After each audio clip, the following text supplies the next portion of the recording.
ce scandale.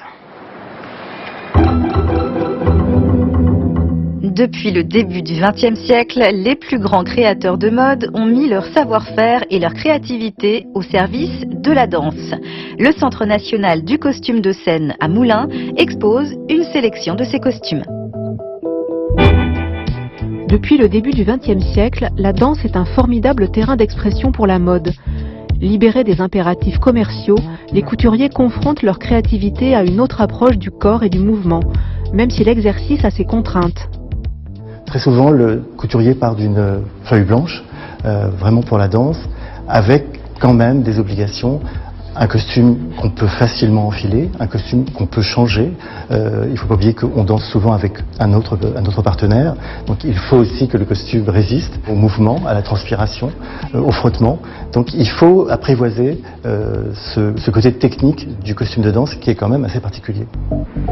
Membre permanent du cercle restreint de la haute couture, Adeline André a dessiné des costumes pour Trisha Brown et plusieurs productions de l'Opéra de Paris, dont le ballet Psyché d'Alexeï Ratmansky. Le costume là, de Psyché, elle était enceinte à la fin et donc j'ai mis une petite boule rose suspendue qui, quand elle danse, ça se balade de tous les côtés, mais c'est amusant, quoi. Tout est possible pour exprimer la volonté du chorégraphe. Et ça doit vraiment évoquer une émotion. On peut trouver des idées qu'on ne ferait évidemment pas du tout dans la vie, mais qui sont simplement des choses visuelles, compréhensibles tout de suite, et simples et graphiques. Du jersey de Coco Chanel au plissé d'Issey Miyake, en passant par le néoprène d'Hussein Chalayan, la danse est aussi un laboratoire pour tester de nouvelles matières, de nouvelles techniques.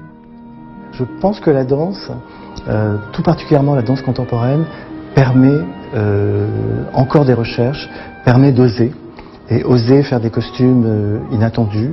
Il y a vraiment l'idée d'un costume d'aujourd'hui, mais avec des techniques presque de demain. Cet esprit d'émulation a parfois engendré des collaborations au long cours, comme celle de Maurice Béjart et Gianni Versace, aux limites de la haute couture, de la danse et du théâtre. Prochain rendez-vous d'information ce soir à